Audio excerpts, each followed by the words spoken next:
Bienvenidos a la novena sesión de los 10 consejos estratégicos a la hora de leer la Biblia.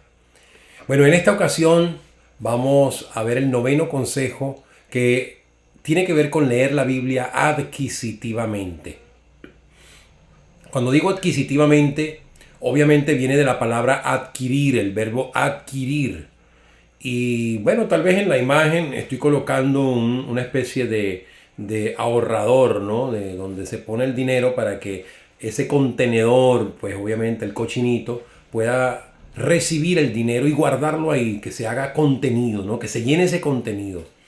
Eso es más o menos lo que yo quiero que tengamos en mente cuando hablemos de este consejo de leer la Biblia adquisitivamente. Por eso quiero que revisemos algunos conceptos importantes. Cuando hablo de adquirir, tiene que ver no solamente con el hecho de llenarse de algo, sino poder no solamente recibirlo, sino también retenerlo. Y de eso se trata. No se trata solo de recibir, porque muchos de nosotros recibimos y recibimos y recibimos y tal vez recibimos mucho, pero no somos capaces de retener. Y se trata también de retener. Yo recuerdo en el mismo Jeremías, que fue un libro de un profeta que me impactó muchísimo cuando comencé mi vida cristiana. Ahí yo recuerdo que leí un pasaje importante que decía: dos males ha cometido mi pueblo. Se apartaron de mí, fuente de agua viva, y cavaron para sí cisternas. Cisternas que no retienen porque están rotas. ¡Wow! ¡Qué interesante! Porque este es el concepto que yo quiero transmitir precisamente hoy. Nosotros hemos tenido la poca sabiduría, la poca inteligencia. No hemos tomado la decisión correcta al dejar a Dios, que es una fuente que emana agua, y cambiarlo por un estanque, por un pozo. Y de paso es un estanque roto que ni siquiera es capaz de retener el agua que tiene. Me parece demasiado contrastante e importante esta figura. Y por eso quiero que nosotros pensemos en lo que es el retener. El nosotros no solamente recibir, sino retener. Porque hay muchos de nosotros que no retenemos la palabra. La oímos, pero no somos capaces de retenerla. Y esto tiene que ver con poseer también, con tener contenido. Yo recuerdo un famoso dicho antiguo que decía: escucho y olvido, veo y recuerdo, hago y comprendo. Y de eso se trata, que nosotros podamos no solamente de oídas haber oído, como en el caso de Jonás, que dice, no, Jonás no, Job, que dice la Biblia que él de oídas le había oído, pero sus ojos ahora le ven. Eso es lo que yo quisiera transmitir, que no nos conformemos con las simples sensaciones, con el hecho de recibir algún tipo de sensación o de beneficio, sino que vayamos mucho más, que seamos capaces de ir reteniendo todo lo que podamos, porque en fin de cuentas la palabra de Dios es rica y abundante, y todo lo que podamos retener de ella es muy clave. Ahora, basado en esto que yo estoy diciendo, quiero que pensemos en esa palabra que utilicé, posesión. ¿Por qué digo esto? Porque cuando hablamos de posesión, obviamente a mí me viene a la mente, viendo esa figura que está ahí, el hecho de que Dios mandó a Josué y al ejército de Israel a poseer la tierra, a conquistar la tierra. Y aquí es donde yo quiero detenerme para hablar de este punto. Se trata de conquistar la tierra. Ahora, para que entendamos esto, alguien antiguamente dijo que no somos capaces de conquistar nada si no somos capaces primero de conquistarnos a nosotros mismos. Y es basado en esto que quiero empezar diciendo de que si la palabra no nos conquista a nosotros, nosotros no vamos a poder conquistar nada. Todo esto va unido a lo que hemos hablado anteriormente, pero pensemos por un momento en lo que ocurrió en Números capítulo 13. Y una vez más, si quieres detener el video para leer el contexto de Números capítulo 13, pues deténlo y después volvemos nuevamente a comenzar. Pero aquí hablamos nosotros de lo que es la conquista. En Números 13, La idea era poder conquistar. ¿Conquistar qué? Conquistar Jericó. Había que salir a conquistar Jericó. Pero es interesante porque tú haces una lectura y la conquista no se dio así. Para poder conquistar se necesitó de muchos elementos. El primer elemento importante era que Dios quería que esa tierra fuese la que ellos tuvieran por posesión. Que ellos adquirieran, que ellos poseyeran, que ellos conquistaran esa tierra. Ahora, ¿qué es lo que Dios venía diciéndole al pueblo de Israel? Y esto lo voy a resumir rápidamente porque nos podríamos demorar un tiempo muy extenso, ¿no? Pero permítame resumirlo. ¿Qué es lo que Dios les decía? Que Dios les prometía una tierra que fluye leche y miel. Vea lo que estoy diciendo. Una tierra que fluye leche y miel. Esa era como que la clave para que ellos entendieran que Dios era exacto en lo que estaba diciendo. Que Dios no estaba mintiendo, que Dios no estaba diciendo tonterías. Que cuando Dios está hablando de verdad. Entonces había una tierra y la prueba de esa tierra que conquistar era que tenía leche y miel. Producía leche y miel.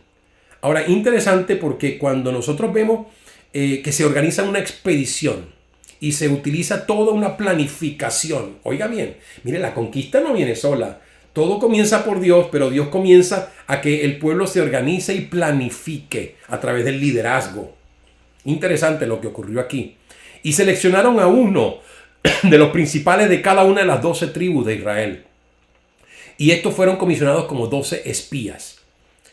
¿Qué hacían estos 12 espías? Recuérdelo, a los Sherlock Holmes, buscando pistas, buscando evidencias, curioseando a ver qué encuentran.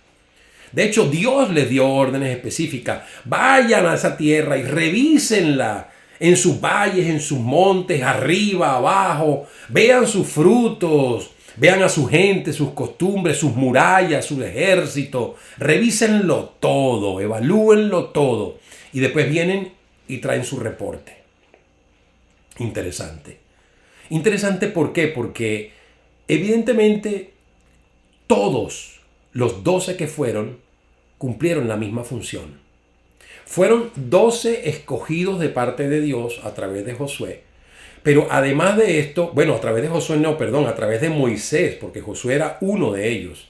¿Sí? Entonces ocurrió interesantemente que estos 12 espías fueron comisionados de parte de Dios por Moisés. Todos cumplieron su misión, todos regresaron. Así que hasta ahora nos damos cuenta de que todos están en la misma posición. La pregunta es, y esta es la pregunta que le hago siempre a las personas, ¿la respuesta que todos dieron fue verdadera? ¿Fue la respuesta verdadera? ¿Todos respondieron con verdad en el asunto? Muchas veces la gente me dice que no, que solamente 2, que los otros 10 respondieron cosas que no eran. No. Permítame decirle que los 12 respondieron la verdad. Ninguno de ellos dijo mentira, todos dijeron la verdad. Solo que 10 de ellos se basaron en una verdad que no tiene nada que ver con la realidad de la palabra de Dios, sino con la realidad de este mundo. Se basaron en lo que las evidencias físicas nada más decían. Ellos, por ejemplo, en su informe dijeron, no, pero es que esa tierra tiene gigantes y nosotros nos vemos como langostas ante ellos. Es una tierra que traga a sus moradores. Entonces, fíjense, no era mentira, era verdad seguramente, pero se basaron en una realidad muy humana, muy fuera de lo que la palabra de Dios había dicho.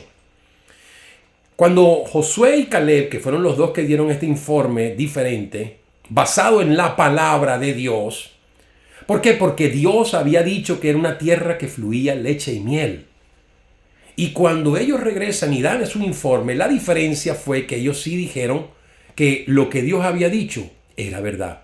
Era una tierra que fluye leche y miel. Esa es la gran diferencia. Ahora, ¿qué pasa cuando nosotros nos basamos en lo que la palabra dice? ¿Y qué pasa cuando nosotros nos basamos en lo que la realidad del mundo nos muestra? Esta es la diferencia entre Josué y Caleb y el resto de los 10. ¿Por qué es tan fácil recordarse de Josué y Caleb? ¿Y por qué no es tan fácil recordarse de quiénes fueron los otros 10? Porque uno nunca se acuerda de los perdedores, porque uno nunca se acuerda de aquellos que fracasan realmente de esta manera, pero sí se acuerda de quiénes fueron los que lograron entrar. Porque al final de la historia usted se va a dar cuenta de que Josué y Caleb fueron los únicos de esa generación que lograron entrar a la tierra prometida. Los únicos. El resto divagaron por el desierto hasta que perecieron. Interesante.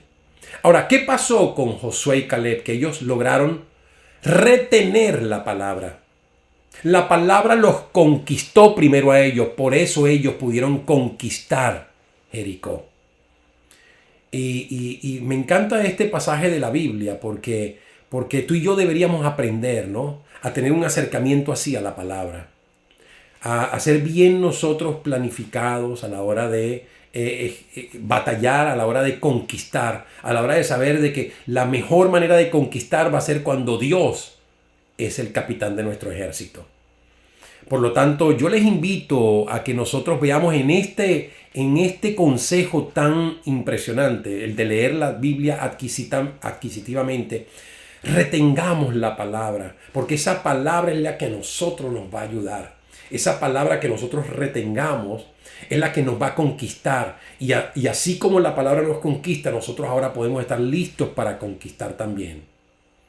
Quiero hacerles saber que además de Números 13, Mateo 13, y fíjense que es Números 13 y Mateo 13, así que yo no creo en la mala suerte del número 13, obviamente. Y fíjense que encontramos estos dos pasajes importantes con el número 13 que hablan de conquista. Mateo 13 nos habla de ciertas parábolas y una de ellas nos habla de un hombre que, encontrando un tesoro, vendió todo para poder poseer aquella tierra y como consecuencia ese tesoro. Lo que me llama la atención de esa lectura es que ¿cómo es posible que este hombre haya encontrado un tesoro simplemente porque estaba caminando? ¿Acaso los tesoros no están escondidos? ¿Acaso los tesoros están visibles? Obviamente, este hombre andaba en busca de un tesoro. Andaba buscando. Y el que busca encuentra. Así dice la Biblia. Cuando tú y yo entendamos que ese tesoro escondido está en la palabra de Dios misma, cuando entendamos que seamos capaces de lo que sea, por nosotros poder adquirir esa palabra, porque esa palabra algo de importante debe tener, como lo dije en algunas sesiones al comienzo, algo de importante debe tener esa palabra cuando tanta gente persigue a muerte a los cristianos y persigue a muerte a la Biblia y la quieren destruir. Algún tipo de miedo les causa, ¿verdad?, el poder que tiene Dios a través de su palabra. Por lo tanto, este hombre que iba en búsqueda del tesoro lo encontró y vendió todo lo que tenía para poder adquirir esas tierras que contenían ese tesoro. Qué interesante. Por lo tanto, yo te invito a que tú y yo tengamos esa misma actitud a la hora de leer la Biblia. Leámosla adquisitivamente. Es decir, que nosotros podamos definitivamente leerla para retener y no solamente para recibir. Que Dios te bendiga.